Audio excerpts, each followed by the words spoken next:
তোমার বাপ যদি তোমাকে সম্পদ থেকে বের করে দেয়, তোমার বাপ যদি তোমাকে ত্যায্য পুত্র করে দেয়, তুমি মুস্কি হেসে বলবে, আব্বা আমি ঘর থেকে চলে গেলে যদি তুমি খুশি হয়ে যাও, আমি খুশি।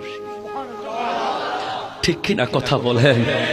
আমি সম্পদ আমার লাগবে না বাবা, কিচ্ছু আমার লাগবে না, শুধু তোমার সেই দোয়ার হাতটা আমার মাথার উপরে দিয়ে দাও।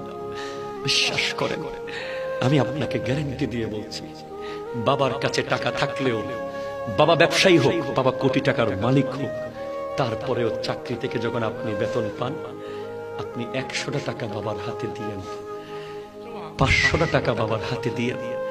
বাপ বলবে না না লাগবে না, আপনি বলবেন তুমি নদীতে ফেলে দাও। ঠিক কিনা কথা বলেন না?